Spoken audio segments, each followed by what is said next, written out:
कली मोहल्ला तीजा आनंद।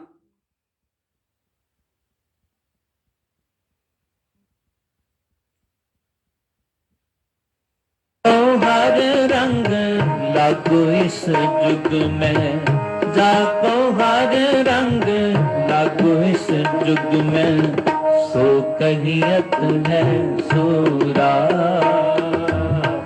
सो कहियत है सूरा, सो कहियत है सूरा, सो कहियत है सूरा। जाको हर रंग लागू इस जुग में, जाको हर रंग लागू इस जुग में, सो कहियत है सूरा, सो कहियत है सूरा, सो कहियत है सूरा, सो कहियत है सूरा।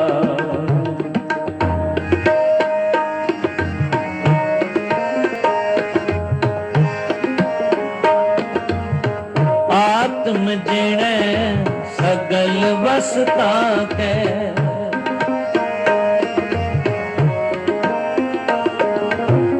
आत्म जिणे सगल वसता के, जाका सतगुर पूरा,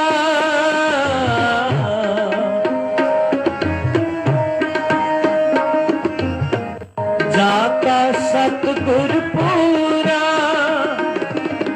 जाको हर रंग लागू इस जुग में, जाको हर रंग लागू इस जुग में, सो कहियत है सूरा,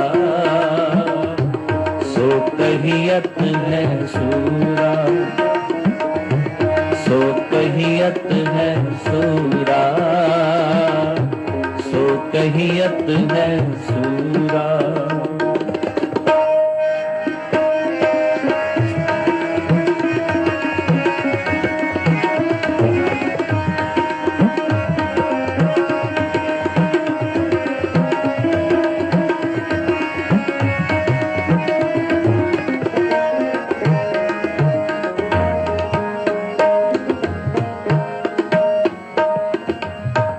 ठाकुर का ये आत्म रंग,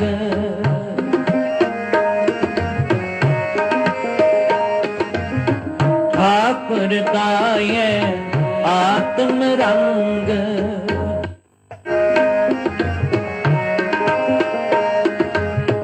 शरणी पावन नाम त्यावन,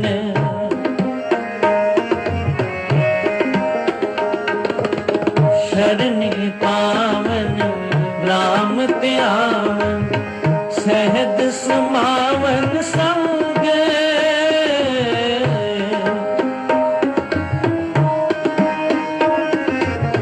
सहज समावन संग, जाको हर रंग लागू इस जुग में, जाको हर रंग लागू इस जुग में, सो कहियत है सूरा, सो कहियत है सूरा, सो कहियत है सूरा, सो कहियत है सूरा।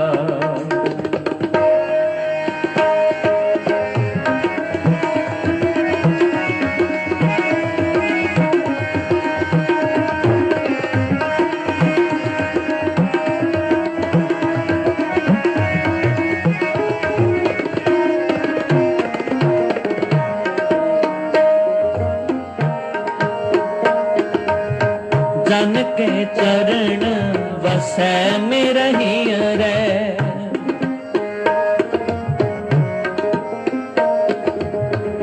जन के चरण वसै में रही रे,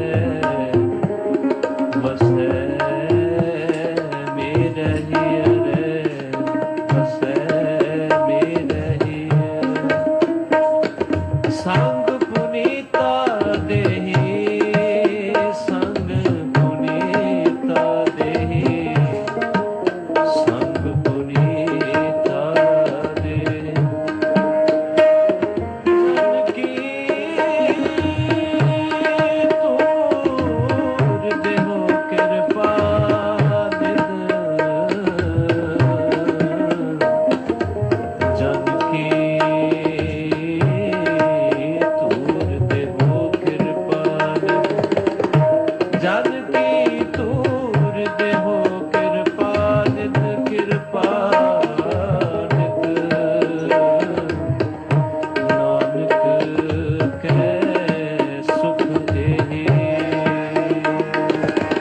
जन के चरण वसै मेरा हियरै।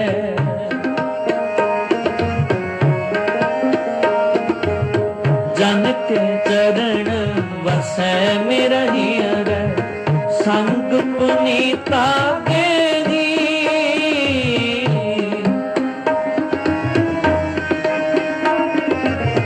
संग पुनीता देही। जन की तूर देहो कृपा नित।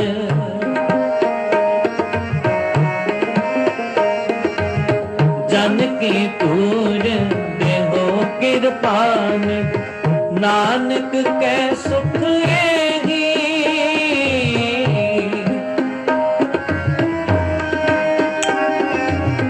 नानक कै सुख एही। जाको हर रंग लागो इस जुग में। जाको हर रंग लागो इस जुग में। सो कहियत है सूरा। सो कहियत है सूरा। सो कहियत है सूरा। सो कहियत है सूरा। जाको हर रंग लागो इस जुग में। जाको हर रंग लागो इस जुग में। सो कहियत है सूरा। सो कहियत है सूरा।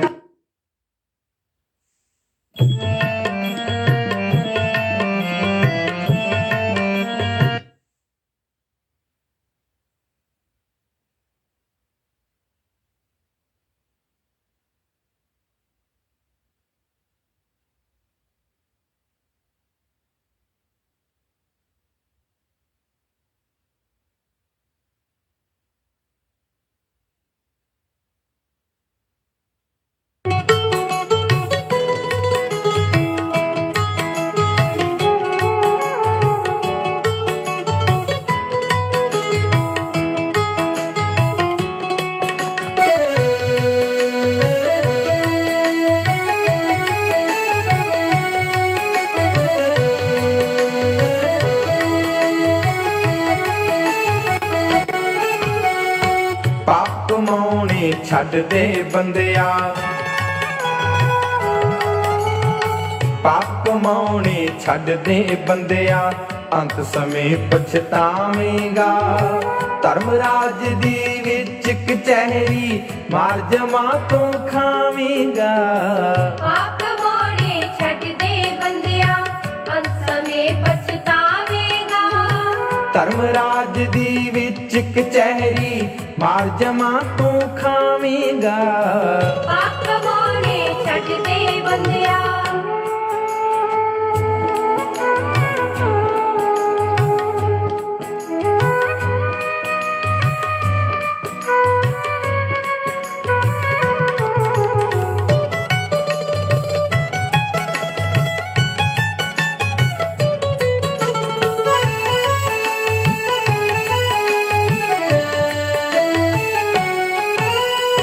ਨਾਮ ਜਪਣ ਦਾ ਵਾਦਾ ਕਰਕੇ ਮਾਨਸ ਜਨਮ ਚ ਆਇਆ ਤੂੰ। ਨਸ਼ਿਆਂ ਦੇ ਵਿੱਚ ਭੁੱਲ ਗਿਆ ਚੇਤਾ। ਹੀਰਾ ਜਨਮ ਗਵਾਇਆ ਤੂੰ। ਨਹੀਂ ਲੱਭਣੀ ਤੈਨੂੰ ਇਹ ਜ਼ਿੰਦਗਾਨੀ। ਗੇੜ 84 ਖਾਵੇਂਗਾ। ਪਾਪ ਕਮਾਉਣੇ ਛੱਡ ਦੇ ਬੰਦਿਆ। ਅੰਤ ਸਮੇਂ ਪਛਤਾਵੇਂਗਾ। ਧਰਮ ਰਾਜ ਦੀ ਵਿੱਚ ਕਚਹਿਰੀ ਮਾਰ ਜਮਾ ਤੋਂ ਖਾਵੇਂਗਾ। ਪਾਪ ਕਮਾਉਣੇ ਛੱਡ ਦੇ ਬੰਦਿਆ।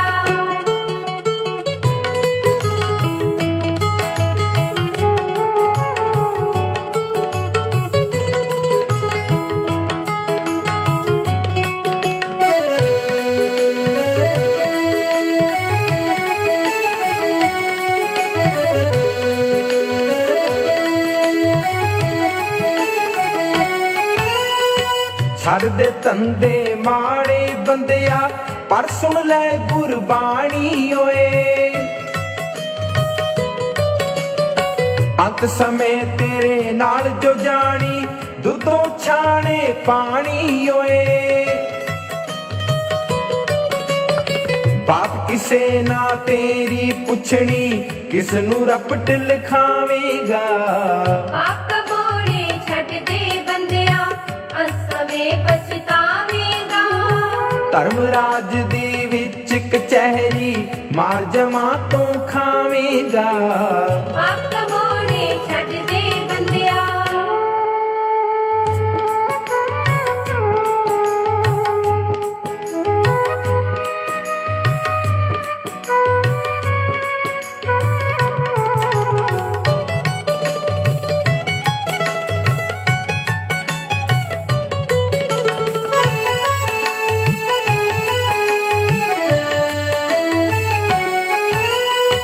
ਤੇਰੇ ਕੀਤੇ ਕਰਮਾਂ ਦਾ ਫਿਰ ਹੋਣਾ ਅੰਤ ਨਿਬੇੜਾ ਓਏ।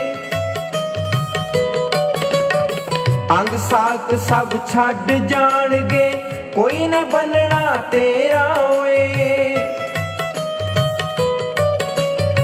ਨਾਲ ਕਿਸੇ ਨਹੀਂ ਜਾਣਾ ਤੇਰੇ ਕੌਣ ਵਕੀਲ ਬਣਾਵੇਗਾ। ਪਾਪ ਮੋੜੇ ਛੱਡ ਦੇ ਬੰਦਿਆ ਅਸਵੇਂ ਪਛਤਾਵੇਂਗਾ। ਧਰਮ ਰਾਜ ਦੀ ਵਿੱਚ ਕਚਹਿਰੀ ਮਾਰ ਜਮਾ ਤੋਂ ਖਾਵੇਂਗਾ। ਪਾਪ ਮੋੜੇ ਛੱਡ ਦੇ ਬੰਦਿਆ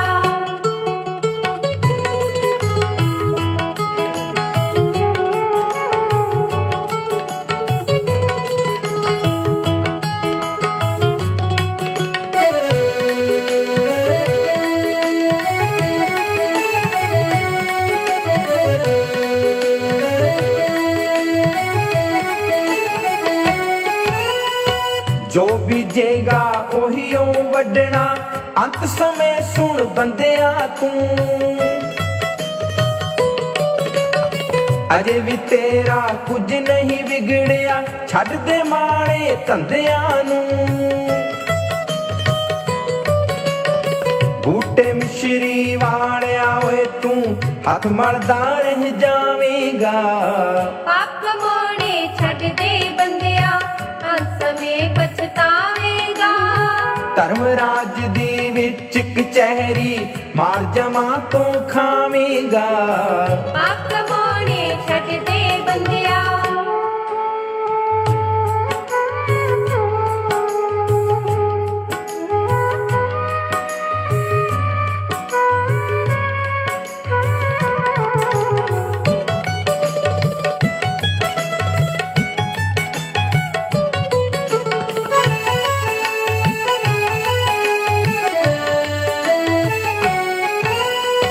ਨਾਮ ਜਪਣ ਦਾ ਵਾਦਾ ਕਰਕੇ ਮਾਨਸ ਜਨਮ ਚ ਆਇਆ ਤੂੰ। ਨਸ਼ਿਆਂ ਦੇ ਵਿੱਚ ਭੁੱਲ ਗਿਆ ਚੇਤਾ ਹੀਰਾ ਜਨਮ ਗਵਾਇਆ ਤੂੰ।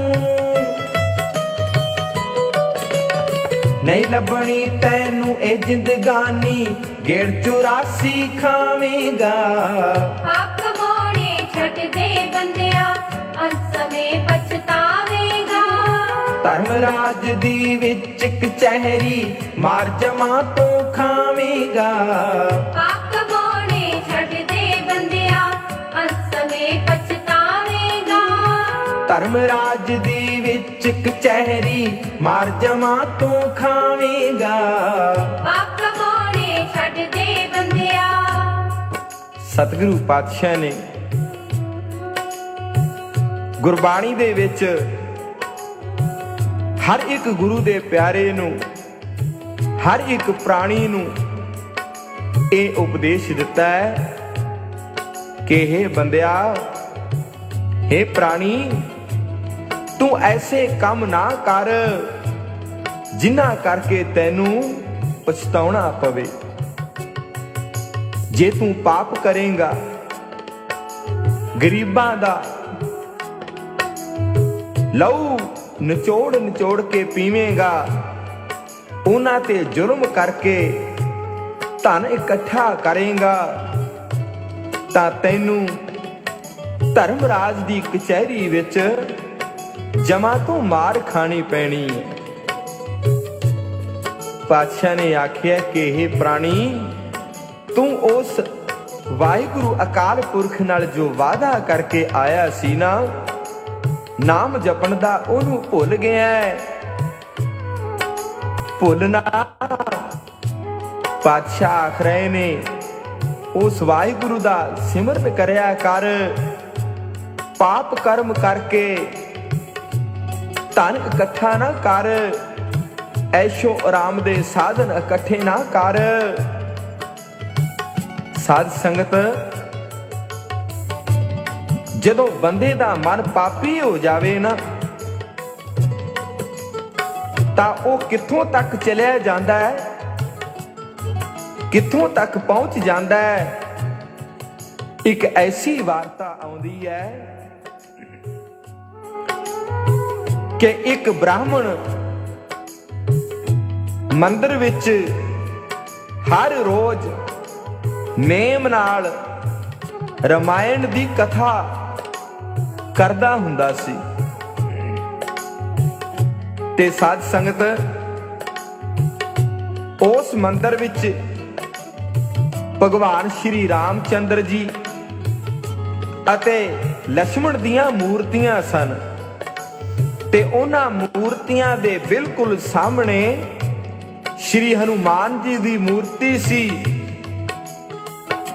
ਤੇ ਸਾਧ ਸੰਗਤ, ਉਸ ਮੰਦਿਰ ਦਾ ਦਰਸ਼ਨ ਕਰਨ ਵਾਸਤੇ ਦਿਨ ਵਿੱਚ ਕੇਵਲ 2-4 ਸ਼ਰਧਾਲੂ ਭਗਤ ਆਉਂਦੇ ਹੁੰਦੇ ਸਨ। ਤੇ ਬ੍ਰਾਹਮਣ ਨੂੰ ਉਹਦੀ ਘਰਵਾਲੀ ਨੇ ਕਈ ਵਾਰ ਆਖਿਆ ਕਿ ਪੰਡਤ ਜੀ, ਤੁਸੀਂ ਹਰ ਰੋਜ਼ ਕਥਾ ਕਰਨ ਵਾਸਤੇ ਜਾਂਦੇ ਹੋ, ਪਰ ਸੁਣਨ ਵਾਲਾ ਤਾਂ ਕੋਈ ਆਉਂਦਾ ਨਹੀਂ। ਕਥਾ ਕਿਸ ਨੂੰ ਸੁਣਾਉਂਦੇ ਹੋ?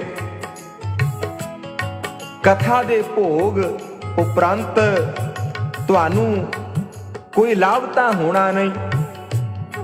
ਤਾਂ ਬ੍ਰਾਹਮਣ ਕਹਿੰਦਾ, ਭਗਵਾਨੇ, ਉਹ ਸਾਰਿਆਂ ਦਾ ਦਾਤਾ,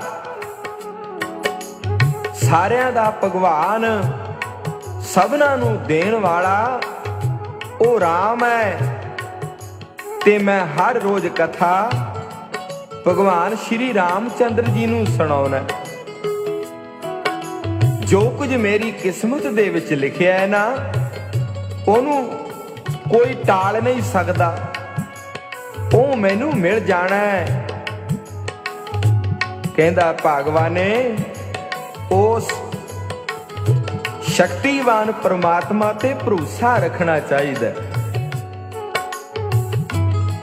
ਤਾਂ ਸਾਧ ਸੰਗਤ, ਜਦੋਂ ਇਸ ਤਰ੍ਹਾਂ ਕਥਾ ਕਰਦੇ ਨੂੰ ਬ੍ਰਾਹਮਣ ਨੂੰ 1 ਸਾਲ ਹੋ ਗਿਆ, ਤਾਂ ਕਥਾ ਦੀ ਸਮਾਪਤੀ ਤੋਂ 1 ਦਿਨ ਪਹਿਲਾਂ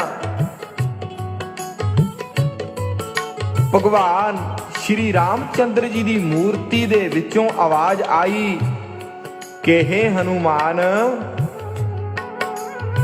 ਇਸ ਬ੍ਰਾਹਮਣ ਨੇ ਬੜੇ ਪਿਆਰ ਨਾਲ, ਸ਼ਰਧਾ ਨਾਲ ਮੇਰੇ ਭਰੋਸੇ ਵਿੱਚ 1 ਸਾਲ ਰਮਾਇਣ ਦੀ ਕਥਾ ਕੀਤੀ ਹੈ। ਤੇ ਕਹਿੰਦੇ, ਹਨੂਮਾਨ, ਕੱਲ ਸਵੇਰੇ ਕਥਾ ਦਾ ਭੋਗ ਪੈਣਾ। ਤੇ ਜਦੋਂ ਕਥਾ ਦਾ ਭੋਗ ਪੈਣਾ ਨਾ, ਤਾਂ ਹਨੂਮਾਨ ਇਸ ਬ੍ਰਾਹਮਣ ਨੂੰ ਕੁਝ ਨਾ ਕੁਝ ਦਛਣਾ ਜ਼ਰੂਰ ਦੇਣੀ ਚਾਹੀਦੀ ਹੈ। ਤਾਂ ਸਾਧ ਸੰਗਤ, ਹਨੂਮਾਨ ਜੀ ਦੀ ਮੂਰਤੀ, ਉਹਦੇ ਵਿੱਚੋਂ ਆਵਾਜ਼ ਆਈ, ਕਹਿੰਦੀ, ਹੇ ਭਗਵਾਨ, ਜੋ ਤੁਹਾਡੀ ਆਗਿਆ ਹੋਵੇ ਉਸੇ ਤਰ੍ਹਾਂ ਹੀ ਕੀਤਾ ਜਾਵੇਗਾ। ਤਾਂ ਸਾਧ ਸੰਗਤ, ਭਗਵਾਨ ਸ਼੍ਰੀ ਰਾਮਚੰਦਰ ਜੀ ਕਹਿੰਦੇ, ਹਨੂਮਾਨ, ਇਸ ਨੂੰ ਘੱਟ ਤੋਂ ਘੱਟ 1000 ਰੁਪਇਆ ਜ਼ਰੂਰ ਮਿਲਣਾ ਚਾਹੀਦਾ। ਤਾਂ ਜਦੋਂ ਸਾਧ ਸੰਗਤ ਭਗਵਾਨ ਸ਼੍ਰੀ ਰਾਮਚੰਦਰ ਜੀ ਹਨੂਮਾਨ ਨੂੰ ਆਖ ਰਹੇ ਸਨ ਨਾ, ਤਾਂ ਉਥੋਂ ਦੀ ਇੱਕ ਸੇਠ ਜੋ ਕਿ ਬੜਾ ਪਾਪੀ ਸੀ, ਬੜਾ ਧਨ ਇਕੱਠਾ ਕੀਤਾ ਹੋਇਆ ਸੀ ਪਾਪ ਕੰਮ ਕਰਕੇ, ਉਹਨੂੰ ਹਰ ਸਮੇਂ ਇਉਂ ਰਹਿੰਦਾ ਸੀ ਕਿ ਸਾਰੀ ਦੁਨੀਆ ਦਾ ਧਨ ਮੇਰੇ ਕੋਲ ਆ ਜਾਵੇ। ਉਹ ਪਾਪੀ ਜੋ ਕਿ ਮੰਦਰ ਦੇ ਅੱਗੋਂ ਦੀ ਜਾ ਰਿਹਾ ਸੀ, ਉਹਨੇ ਇਹ ਭਗਵਾਨ ਸ਼੍ਰੀ ਰਾਮਚੰਦਰ ਜੀ ਦੀ ਆਕਾਸ਼ਬਾਣੀ ਸੁਣ ਲਈ। ਤਾਂ ਸਾਧ ਸੰਗਤ ਉਹ ਉਸੇ ਸਮੇਂ ਪੰਡਤ ਜੀ ਦੇ ਪਾਸ, ਬ੍ਰਾਹਮਣ ਜੀ ਦੇ ਪਾਸ ਘਰ ਗਿਆ ਤੇ ਕਹਿੰਦਾ ਕਿ ਇਹ ਪੰਡਤ ਜੀ, ਕੱਲ ਨੂੰ ਤੁਸੀਂ ਕਥਾ ਦਾ ਭੋਗ ਪਾਉਣਾ ਹੈ ਨਾ,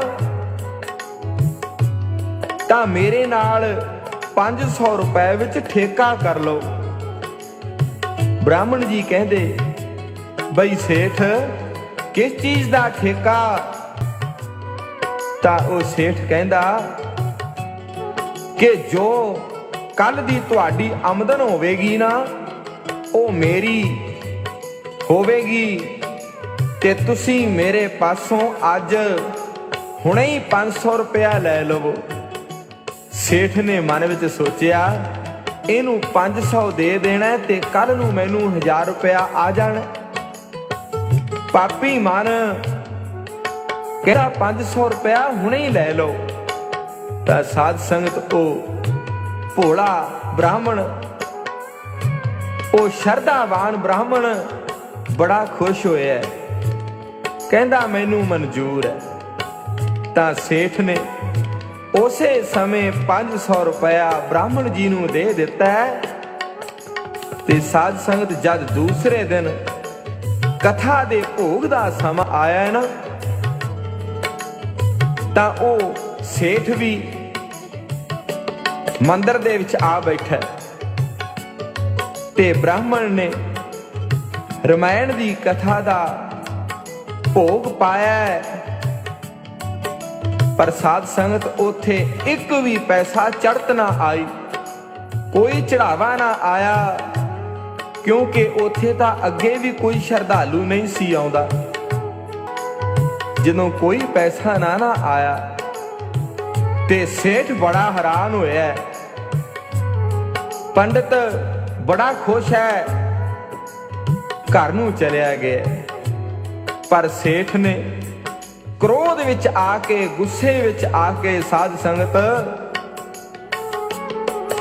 ਹਨੂਮਾਨ ਜੀ ਦੀ ਮੂਰਤੀ ਨੂੰ ਜ਼ੋਰ ਨਾਲ ਜਦੋਂ ਲੱਤ ਮਾਰੀ ਨਾ, ਤੇ ਲੱਤ ਮਾਰੀ ਤੇ ਕਹਿੰਦਾ ਇਸ ਮੂਰਤੀ ਨੇ ਝੂਠ ਬੋਲਿਆ, ਮੇਰਾ 500 ਰੁਪਇਆ ਗਵਾ ਦਿੱਤਾ। ਜਦੋਂ ਲੱਤ ਮਾਰੀ ਤੇ ਸਾਧ ਸੰਗਤ ਸ਼੍ਰੀ ਹਨੂਮਾਨ ਜੀ ਨੇ ਉਹ ਸੇਠ ਦੀ ਲੱਤ ਨੂੰ ਫੜ ਲਿਆ। ਉਹ ਸੇਠ ਦਾ ਪੈਰ ਹਨੂਮਾਨ ਜੀ ਦੀ ਮੂਰਤੀ ਨੇ ਫੜ ਲਿਆ ਤੇ ਸੇਠ ਨੂੰ ਹੋਰ ਵਿਪਤਾ ਪੈ ਗਈ। ਉਹਨੇ ਬੜਾ ਜ਼ੋਰ ਲਾਇਆ ਪਰ ਉਹਦਾ ਪੈਰ ਨਾ ਛੁੱਟਿਆ। ਆਖਰ ਥੱਕ ਕੇ ਉਹ ਬੇਹੋਸ਼ ਹੋ ਕੇ, ਬੇਸੁੱਧ ਹੋ ਕੇ ਸਾਧ ਸੰਗਤ ਹਨੂਮਾਨ ਜੀ ਦੀ ਮੂਰਤੀ ਕੋਲ ਡਿੱਗ ਪਿਆ। ਜਦੋਂ 2 ਘੰਟਿਆਂ ਪਿੱਛੋਂ ਉਹਨੂੰ ਹੋਸ਼ ਆਈ ਤਾਂ ਭਗਵਾਨ ਰਾਮਚੰਦਰ ਜੀ ਦੀ ਮੂਰਤੀ ਵਿੱਚੋਂ ਉਹ ਸੇਠ ਨੇ ਆਵਾਜ਼ ਸੁਣੀ। ਭਗਵਾਨ ਸ਼੍ਰੀ ਰਾਮਚੰਦਰ ਜੀ ਆਖ ਰਹੇ ਨੇ, ਹਨੂਮਾਨ ਬ੍ਰਾਹਮਣ ਭੋਗ ਪਾ ਕੇ ਘਰ ਚਲਿਆ ਗਿਆ, ਉਸ ਨੂੰ ਕੁਝ ਦਿੱਤਾ ਵੀ ਹੈ ਜਾਂ ਨਹੀਂ? ਹਨੂਮਾਨ ਕਹਿੰਦਾ, ਹੇ ਭਗਵਾਨ 500 ਰੁਪਇਆ ਤਾਂ ਮੈਂ ਕੱਲ ਹੀ ਦੇ ਦਿੱਤਾ ਸੀ ਪੇਸ਼ਗੀ ਵਜੋਂ, ਅਤੇ ਬਾਕੀ 500 ਰੁਪਏ ਦੀ ਸਾਮੀ ਫੜੀ ਹੋਈ ਹੈ, ਬਾਣੀਏ ਦੀ ਲੱਤ ਫੜੀ ਹੋਈ ਹੈ। ਜਦੋਂ ਇਹ ਬਾਣੀਆਂ ਹੋਰ 500 ਰੁਪਇਆ ਬ੍ਰਾਹਮਣ ਨੂੰ ਦੇਵੇਗਾ ਨਾ, ਤਾਂ ਮੈਂ ਇਹਦੀ ਲੱਤ ਛੱਡਾਂਗਾ। ਉਚਾਰਨ ਕਰੋ ਸ਼੍ਰੀ ਵਾਹਿਗੁਰੂ। ਤਾਂ ਸਾਧ ਸੰਗਤ ਜਦੋਂ ਸੇਠ ਨੇ ਇਹ ਗੱਲ ਸੁਣੀ, ਆਪਣੇ ਘਰ ਸੁਨੇਹਾ ਘੱਲਿਆ ਕਿ 500 ਰੁਪਇਆ ਬ੍ਰਾਹਮਣ ਦੇ ਘਰ ਹੋਰ ਭੇਜ ਦਿਓ। ਤਾਂ ਗੁਰੂ ਪਿਆਰਿਓ, ਉਹ ਸੇਠ ਦੀ ਵਹੁਟੀ ਨੇ 500 ਰੁਪਇਆ ਬ੍ਰਾਹਮਣ ਦੇ ਘਰ ਜਾ ਕੇ ਦੇ ਦਿੱਤਾ ਤੇ ਇਧਰ ਅੰਤਰਜਾਮੀ ਬ੍ਰਹਮ ਗਿਆਨੀ ਘਟ ਘਟ ਦੇ ਜਾਣਨਹਾਰ ਹਨੂਮਾਨ ਜੀ ਨੇ, ਉਹਨਾਂ ਦੀ ਮੂਰਤੀ ਨੇ ਸੇਠ ਦੀ ਲੱਤ ਛੱਡ ਦਿੱਤੀ ਤੇ ਪਾਤਸ਼ਾਹ ਆਖ ਰਹੇ ਨੇ ਕਿ हे ਪ੍ਰਾਣੀ, ਐਸੇ ਕੰਮ ਨਾ ਕਰ ਜਿਸ ਕਰਕੇ ਤੈਨੂੰ ਪਛਤਾਉਣਾ ਪਵੇ। ਤਾਂ ਸਾਧ ਸੰਗਤ ਉਹ ਬਾਣੀਆਂ ਲੱਤ ਛੁਡਾ ਕੇ ਭਗਵਾਨ ਸ਼੍ਰੀ ਰਾਮਚੰਦਰ ਜੀ ਦੀ ਮੂਰਤੀ ਅੱਗੇ ਢਹਿ ਪਿਆ, ਧਰਤੀ ਤੇ ਵਿਛ ਗਿਆ, ਕਹਿੰਦਾ ਭਗਵਾਨ ਗਲਤੀ ਹੋ ਗਈ, ਮਾਫ ਕਰੋ, ਬਖਸ਼ ਲਓ। ਤੇ ਸਾਧ ਸੰਗਤ ਪਾਤਸ਼ਾਹ ਨੇ ਆਖਿਆ ਕਿ हे ਭਲਿਆ, हे ਪ੍ਰਾਣੀ, ਐਸੇ ਮਾੜੇ ਕੰਮ ਨਾ ਕਰ ਜਿਨ੍ਹਾਂ ਕਰਕੇ ਤੈਨੂੰ ਪਛਤਾਉਣਾ ਪਵੇ। ਐਸੇ ਪਾਪ ਕਰਮ ਨਾ ਕਰ, ਕਿਉਂਕਿ ਪਾਤਸ਼ਾਹ ਨੇ ਆਖਿਆ ਪਾਪੀ ਕਰਮ ਕਮਾਵੰਦੇ ਕਰਦੇ ਹਾਏ ਹਾਏ। ਨਾਨਕ ਜਿਉ ਮੱਥਣ ਮਧਾਣੀਆਂ ਤਿਉ ਮੱਥੈ ਧਰਮ ਰਾਏ। ਪਾਪ ਕਮਾਉਣੇ ਛੱਡ ਦੇ ਬੰਦਿਆ, ਪਾਪ ਕਮਾਉਣੇ ਛੱਡ ਦੇ ਬੰਦਿਆ, ਅੰਤ ਸਮੇਂ ਪਛਤਾਵੇਂਗਾ। ਧਰਮ ਰਾਜ ਦੀ ਵਿੱਚ ਕਚਹਿਰੀ ਮਾਰ ਜਮਾ ਤੂੰ ਖਾਵੇਂਗਾ। ਪਾਪ ਕਮਾਉਣੇ ਛੱਡ ਦੇ ਬੰਦਿਆ, ਅੰਤ ਸਮੇਂ ਪਛਤਾਵੇਂਗਾ। ਧਰਮ ਰਾਜ ਦੀ ਵਿੱਚ ਕਚਹਿਰੀ ਮਾਰ ਜਮਾ ਤੂੰ ਖਾਵੇਂਗਾ। ਪਾਪ ਕਮਾਉਣੇ ਛੱਡ ਦੇ ਬੰਦਿਆ।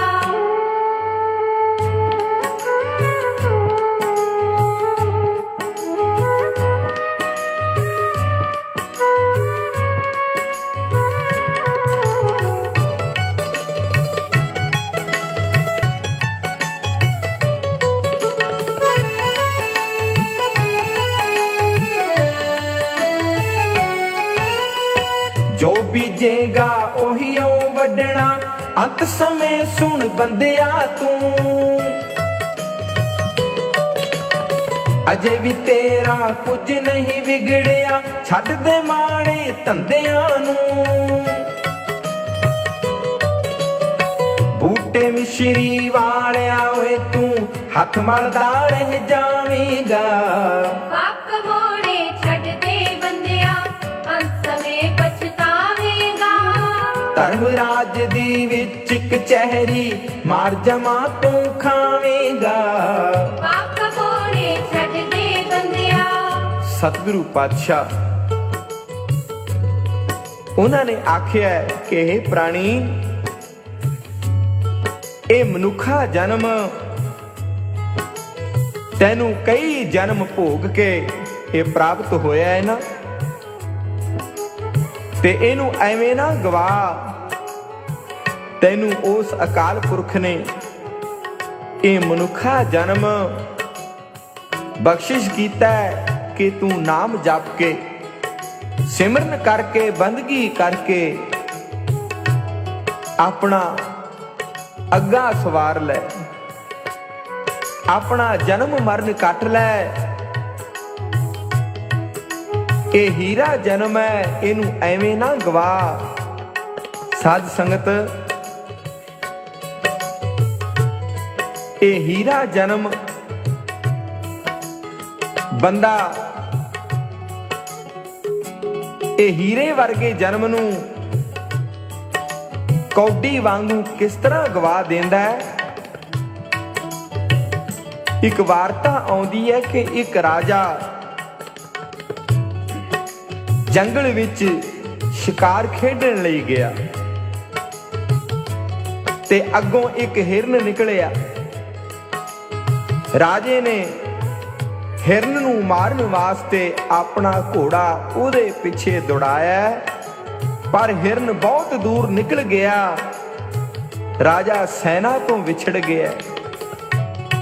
ਗਰਮੀ ਬਹੁਤ ਸੀ, ਰਾਜੇ ਨੂੰ ਪਿਆਸ ਲੱਗੀ, ਬੜਾ ਵਿਆਕਲ ਹੋ ਗਿਆ। ਉਸ ਜੰਗਲ ਵਿੱਚ ਇੱਕ ਲੋਹਾਰ ਰਹਿੰਦਾ ਸੀ। ਰਾਜੇ ਨੇ ਉਹਦੇ ਪਾਸੋਂ ਪਾਣੀ ਮੰਗਿਆ ਤੇ ਲੋਹਾਰ ਨੇ ਵੇਖਿਆ ਕਿ ਰਾਜੇ ਨੂੰ ਪਿਆਸ ਨਾਲ ਬੜੀ ਤਕਲੀਫ ਹੋ ਰਹੀ ਹੈ, ਬੜਾ ਦੁਖੀ ਹੈ। ਉਹਨੇ ਆਪਣਾ ਰੱਖਿਆ ਹੋਇਆ ਠੰਡਾ ਪਾਣੀ ਰਾਜੇ ਨੂੰ ਪਿਆਇਆ, ਬੜਾ ਆਦਰ ਸਤਿਕਾਰ ਕੀਤਾ। ਤੇ ਸਾਧ ਸੰਗਤ, ਰਾਜੇ ਨੇ ਪ੍ਰਸੰਨ ਹੋ ਕੇ ਇੱਕ ਚਿੱਠੀ ਲਿਖ ਕੇ ਲੋਹਾਰ ਨੂੰ ਦੇ ਦਿੱਤੀ ਤੇ ਆਖਿਆ ਕਿ ਮੇਰੇ ਦਰਬਾਰ ਵਿੱਚ ਆਉਣਾ, ਇਸ ਪਾਣੀ ਬਦਲੇ ਮੈਂ ਤੈਨੂੰ ਕੁਝ ਦੇਵਾਂਗਾ। ਰਾਜਾ ਆਪਣੀ ਸੈਨਾ ਦੇ ਨਾਲ ਜਾ ਰਲਿਆ। ਸ਼ਿਕਾਰ ਖੇਡ ਕੇ ਆਪਣੀ ਨਗਰੀ ਵਿੱਚ ਪਹੁੰਚ ਗਿਆ ਤੇ ਕੁਝ ਦਿਨਾਂ ਮਗਰੋਂ ਸਾਧ ਸੰਗਤ ਉਹ ਲੋਹਾਰ ਰਾਜੇ ਦੇ ਦਰਬਾਰ ਵਿੱਚ ਧਨ ਲੈਣ ਵਾਸਤੇ ਜਾ ਪਹੁੰਚਿਆ। ਰਾਜੇ ਨੇ ਵਿਚਾਰਿਆ ਕਿ ਮੈਨੂੰ ਇਸ ਨੇ ਪ੍ਰਾਣਾ ਦਾ ਦਾਨ ਦਿੱਤਾ, ਜੀਵਨ ਦਾਨ ਦਿੱਤਾ ਸੀ, ਪਾਣੀ ਪਿਆ ਕੇ ਮੈਨੂੰ ਸੁਰਜੀਤ ਕੀਤਾ ਸੀ। ਇਹਨੂੰ ਕੋਈ ਐਸੀ ਵਸਤੂ ਦੇਵਾਂ ਜਿਸ ਨਾਲ ਇਹ ਮੇਰੇ ਵਰਗਾ ਧਨਾੜ ਹੋ ਜਾਵੇ, ਇਹਦੇ ਪਾਸ ਧਨ ਆ ਜਾਵੇ। ਤਾਂ ਸਾਧ ਸੰਗਤ, ਰਾਜੇ ਨੇ ਖੁਸ਼ ਹੋ ਕੇ ਉਸ ਲੋਹਾਰ ਨੂੰ ਇੱਕ ਚੰਦਨ ਦੀ ਲੱਕੜੀ ਦਾ ਬਾਗ ਇਨਾਮ ਵਜੋਂ ਦੇ ਦਿੱਤਾ। ਲੋਹਾਰ ਬੜਾ ਖੁਸ਼ ਹੋਇਆ, ਕਹਿੰਦਾ ਅੱਗੇ ਤਾਂ ਮੈਨੂੰ ਦੂਰ ਜਾ ਕੇ ਲੱਕੜਾਂ ਲਿਆਉਣੀਆਂ ਪੈਂਦੀਆਂ ਸਨ, ਫੇਰ ਮੈਂ ਕੋਲੇ ਬਣਾਉਂਦਾ ਸੀ, ਬੜੀ ਮੌਜ ਬਣ ਗਈ ਹੈ। ਪਿੰਡ ਦੇ ਨੇੜੇ ਹੀ ਬਾਗ ਹੈ, ਦੂਰ ਜਾਣਾ ਹੀ ਨਹੀਂ ਪੈਣਾ। ਵੇਖੋ ਸਾਧ ਸੰਗਤ, ਲੋਹਾਰ ਦੀ ਮਾੜੀ ਕਿਸਮਤ, ਇਹਨੂੰ ਚੰਦਨ ਦੀ ਪਛਾਣ ਨਹੀਂ ਸੀ ਕਿ ਇਹ ਕੀਮਤੀ ਲੱਕੜ ਹੈ। ਲੋਹਾਰ ਨੇ ਚੰਦਨ ਨੂੰ ਵੱਢ ਕੇ ਕੋਲੇ ਬਣਾ ਲਿਆ, ਸਾਰਾ ਬਾਗ ਕੋਲੇ ਬਣਾ ਲਿਆ ਤੇ ਵੇਚ ਦਿਆ ਕਰੇ। ਕਈ ਮਹੀਨਿਆਂ ਤੱਕ ਸਾਰਾ ਚੰਦਨ ਦਾ ਬਾਗ ਵੱਢ ਕੇ ਕੋਲੇ ਬਣਾ ਕੇ ਵੇਚ ਦਿੱਤਾ। ਇੱਕ ਦਿਨ ਰਾਜੇ ਨੂੰ ਚੰਦਨ ਦੀ ਜ਼ਰੂਰਤ ਪਈ। ਵਜ਼ੀਰ ਨੂੰ ਕਹਿੰਦਾ, ਵਜ਼ੀਰ ਜਾ ਲੋਹਾਰ ਤੋਂ ਥੋੜਾ ਜਿਹਾ ਚੰਦਨ ਮੁੱਲ ਲੈ ਆ। ਵਜ਼ੀਰ ਨੇ ਜਾ ਕੇ ਲੋਹਾਰ ਤੋਂ ਚੰਦਨ ਮੰਗਿਆ ਤਾਂ ਲੋਹਾਰ ਕਹਿੰਦਾ, ਮਹਾਰਾਜ ਉਹ ਤਾਂ ਸਾਰਾ ਬਾਗ ਮੈਂ ਸਾੜ ਕੇ ਕੋਲੇ ਕਰ ਦਿੱਤਾ, ਕੋਲੇ ਬਣਾ ਕੇ ਵੇਚ ਦਿੱਤੇ ਨੇ, ਹੁਣ ਮੇਰੇ ਪਾਸ ਕੋਈ ਲੱਕੜ ਤਾਂ ਹੈ ਨਹੀਂ। ਹਾਂ, ਇੱਕ ਕੁਹਾੜੇ ਦੇ ਵਿੱਚ ਦਸਤਾ ਹੈ, ਸੋ ਤੁਸੀਂ ਉਹ ਲੈ ਲਓ। ਵਜ਼ੀਰ ਨੇ ਕੁਹਾੜੇ ਵਾਲੇ ਦਸਤੇ ਨੂੰ ਤੋਲਿਆ, ਹਿਸਾਬ ਕਰਕੇ ਸਾਧ ਸੰਗਤ ਉਸ ਡੰਡੇ ਦਾ ਮੁੱਲ 50 ਰੁਪਏ ਜਦੋਂ ਲੋਹਾਰ ਨੂੰ ਦੇ ਦਿੱਤਾ ਨਾ, ਲੋਹਾਰ ਬੜਾ ਹੈਰਾਨ ਹੈ, ਬੜਾ ਪਛਤਾ ਰਿਹਾ। ਕਹਿੰਦਾ, ਜੇ ਮੈਨੂੰ ਪਤਾ ਹੁੰਦਾ ਨਾ ਕਿ ਚੰਦਨ ਦੀ ਲੱਕੜੀ ਇੰਨੀ ਕੀਮਤ ਵਾਲੀ ਹੈ ਤਾਂ ਮੈਂ ਸੈਂਕੜੇ ਮਣਾ ਚੰਦਨ ਦੀ ਲੱਕੜੀ ਨੂੰ ਕੋਇਲੇ ਨਾ ਬਣਾਉਂਦਾ। ਇਸ ਤਰ੍ਹਾਂ ਸਾਧ ਸੰਗਤ ਪਛਤਾਉਂਦੇ ਹੋਏ ਦੇ ਉਹਦੇ ਪ੍ਰਾਣ ਨਿਕਲ ਗਏ। ਭਾਵ ਕਿ ਪਾਤਸ਼ਾਹ ਨੇ ਵੀ ਆਖਿਆ ਕਿ ਇਹ ਪ੍ਰਾਣੀ, ਇਹ ਤੇਰਾ ਮਨੁੱਖਾ ਜਨਮ ਹੈ ਨਾ, ਇਹਨੂੰ ਤੂੰ ਐਵੇਂ ਨਾ ਗਵਾ। ਇਹ ਚੰਦਨ ਵਾਂਗੂ ਹੈ, हीरा जन्म है, नाम जप के सिमरन करके बंदगी करके इनू सफल कर लै, एवें ना गवा उचारण करे ने। पाप कमाउने छड्ड दे बंदिया, पाप कमाउने छड्ड दे बंदिया, अंत समय पछतावेगा। धर्म राज दी विच कचहरी मार जमा तू खावेगा। पाप कमाउने छड्ड दे बंदिया, अंत समय पछतावेगा। धर्म राज दी विच कचहरी मार जमा तू खावेगा। पाप कमे छड्ड दे बंदिया, अंत समय पछतावेगा। धर्म राज दी विच कचहरी मार जमा तू खावेगा। पाप कमाउने छड्ड दे बंदिया, अंत समय पछतावेगा।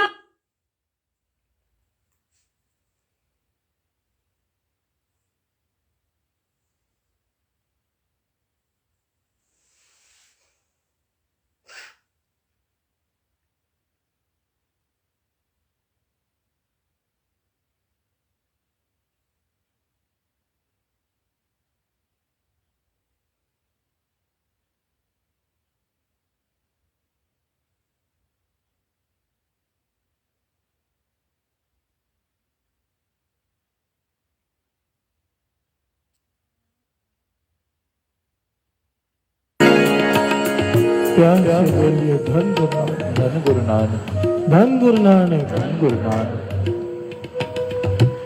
ये प्रेमा भटक गया, जुआ शराब बुरी संगत बेसवा का कोठा, क्या हुआ? हर बिसरत सबका मोहताज। ऐसी बीमारी हो गई, शरीर पर कोढ़ हो गया, कुष्ठ रोग हो गया। हर से बोलिए धन गुरु नानक, धन गुरु नानक। और कुष्ठ रोग इतना बढ़ गया कि जगह जगह से पस निकल रही है, बदबू बर्दाश्त नहीं हो रही किसी से। घर वालों ने वैद्य को बुलाया, वैद्य ने घर वालों को एक तरफ ले जाकर कहा, भाई ये रोग बड़ा खतरनाक है, छूने से फैलता है। अगर आप लोग इसी घर में रहें तो आप सबको ये बीमारी लग जाएगी। हर से बोलिए धन गुरु नानक, धन गुरु नानक। आप लोग दूसरे घर में चले जाओ। तो घर वालों ने क्या विचार किया, कौन छोड़ के जाता है घर को? प्यार से बोलिए धन गुरु नानक, धन गुरु नानक। सब घर वालों ने विचार किया, इसे घर से बाहर निकाल देते हैं।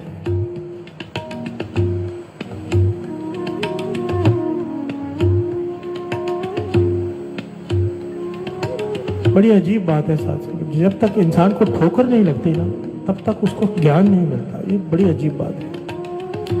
पर स्वामी विवेकानंद एक बात कहा करते थे, कहते थे अगर ठोकर खा खाकर ज्ञान लेने बैठ गए ना तो जिंदगी कम पड़ जाएगी। हर से बोलिए धन गुरु नानक, धन गुरु नानक। दूसरों को देखकर सीख लो, बचाव हो जाएगा। कुएं में गिर के तो हर कोई सीखता है। समझदार तो वो है जिसके हाथ में दीपक हो, देख ले कुआं है, साइड में से गुजर जाए। हर से बोलिए धन गुरु नानक, धन गुरु नानक, धन गुरु नानक, धन गुरु नानक।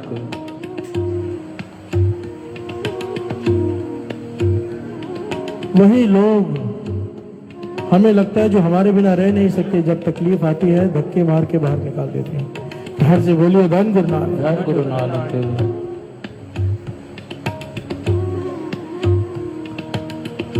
और घर वालों ने खेतों में जाकर इसके लिए कुटिया बना दी, झोपड़ी बना दी और इसे ले जाकर वहां छोड़ा है अकेला। एक बर्तन बाहर रख दिया, जैसे कोई कुत्ते के लिए रखता है ना बर्तन घर के बाहर, कि वहां पर जाकर दिन में कभी कोई रोटी डाले और कभी कभी तो भूल भी जाए। हर से बोलिए धन गुरु नानक, धन गुरु नानक, धन गुरु नानक, धन गुरु नानक। ये प्रेमा कोड़ी बैठकर सोच रहे कि मेरे साथ क्या हो गया। वो जो लोग मेरे आगे पीछे घूमते थे कहाँ हैं? आज मुझ पर विपदा आई, सब छोड़कर चले गए। प्यार से बोलिए धन गुरु नानक, धन गुरु नानक। और मन ही मन सोच रहा है कि मैं क्या था, क्या हो गया। सत्संग करता था, अमृत वेले उठता था, गुरु को भूल गया, आज ये हाल हो गया। प्यार से बोलिए धन गुरु नानक, धन गुरु नानक, धन गुरु नानक, धन गुरु नानक। कबीर मारुई मरो कुसंग की, केले निकट जो बेर, ओ चूल्हे ओ चीरिए साकत संग ना है। हर से बोलिए धन गुरु नानक। धन गुरु नानक। कबीर जी पूछते हैं केले के पेड़ से कि तेरा ये हाल कैसे हो गया, जगह जगह से तो छिला पड़ा है, पत्ते तेरे छिले हुए हैं, क्या हो गया तुझे? केले का पेड़ जवाब देता है, मुझसे भूल हो गई कि मैं बेरी के दरख्त के पास उग गया। प्यार से बोलिए धन गुरु नानक। धन गुरु नानक। गलत संगत हो गई मुझे। बेरी के झाड़ में कांटे होते हैं, अब वो झूलता है, हवा आती है तो वो झूलते हैं, उसके साथ में रहने की वजह से मेरी ये हालत हो गई है। प्यार से बोलिए धन गुरु नानक। धन गुरु नानक। कबीर जी समझाते हैं कि जिस प्रकार केले का दरख्त बेरी के दरख्त के पास उग गया, पूरी तरह से नष्ट हो गया, साकत की संगत से नहीं बचोगे, खत्म हो जाओगे। प्यार से बोलिए धन गुरु नानक। धन गुरु नानक। अरदास में आखिरी पंक्तियां होती हैं, सही प्यारे मेल जिना मिलिया तेरा नाम चितावे। बाबा नंद सिंह जी तो यह वचन किया करते थे अरदास में, किसे डिग्गे तक्के निंदक दी संगत ना दें, जिदे मिलने करके तू विछड़ जावे। हे वाहिगुरु, किसी ऐसे आदमी की संगत मत दे देना जो दूसरों की निंदा करता हो, जो तेरे दर से दुड़कारा हो। ऐसे की संगत मत बख्शना, ऐसों की संगत बख्शना जिसे मिलकर तेरा नाम चितावे। तो हर से बोलिए धन गुरु नानक। धन गुरु नानक। धन गुरु नानक। धन गुरु नानक। से प्यारे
धन गुरु नानक। धन गुरु नानक। सारे बोलिए धन गुरु नानक। धन गुरु नानक। धन गुरु नानक। धन गुरु नानक। धन गुरु नानक। अब पश्चाताप कर रहा है, रो रहा है, बिलख रहा है, पर सुनने वाला कोई नहीं। फिर से सिमरन शुरू कर दिया, अरदासें करनी शुरू की, पातशाह बख्श ले, एक बार बख्श ले, आखिरी बार बख्श ले, बख्श ले। विद बन गई। तो हर से बोलिए धन गुरु नानक। धन गुरु नानक। ये घटना तीसरे गुरु नानक गुरु अमरदास जी के समय की घटना है। गोविंदवाल साहब में जोड़ मेला शुरू हो गया, सारे पंजाब से संगतें वहां पर आनी शुरू हो गई। हर गांव से संगत इकट्ठी होकर कीर्तन करते हुए जा रही है गुरु अमरदास जी के पास। हर से बोलिए धन गुरु नानक। धन गुरु नानक। कई दिनों का सफर होता है जाने का, पर संगत इकट्ठी हो होकर चाव से जा रही है। हर से बोलिए धन गुरु नानक। धन गुरु नानक। वो सारी संगत कीर्तन करते हुए जा रही है।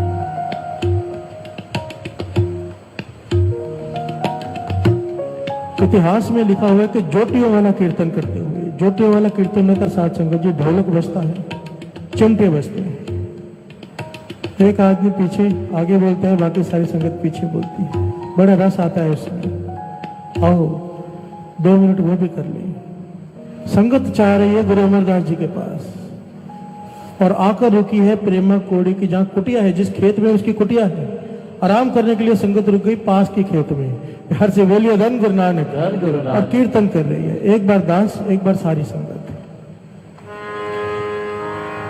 नानक नाम त्यालो जी प्रभात फेरी आई है, नानक नाम त्यालो जी प्रभात फेरी आई है, नानक नाम त्यालो जी प्रभात फेरी आई है, नानक नाम त्यालो जी प्रभात फेरी आई है। और कुछ मत बोला।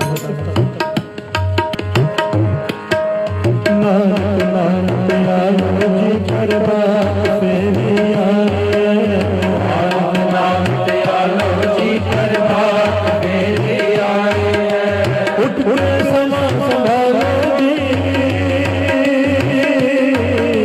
उठ के समा संभालो जी, सचखंड को फेरी आई है। नानक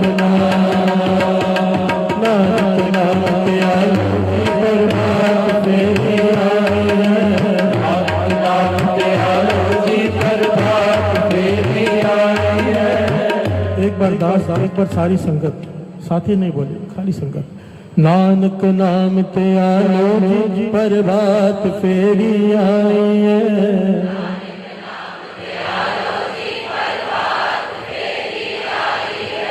नानक नाम त्यालो जी प्रभात फेरी आई है,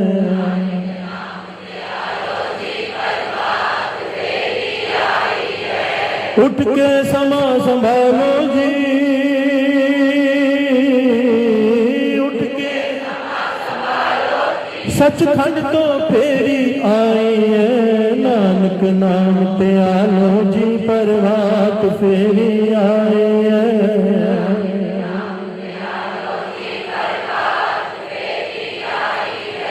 तेरा गीता जातो नहीं, तेरा गीता जातो नहीं, मैंने जोग कितो, मैं निर्गुण यारे को गुण नाही, आपे तरस पयो, तरस पया महरामत हुई, सतगुर सज्जन मिलिया, नानक नाम मिलता जीवा, नानक नाम तन मन तीवे हरिया, नानक नाम त्यालो जी प्रभात फेरी आई है।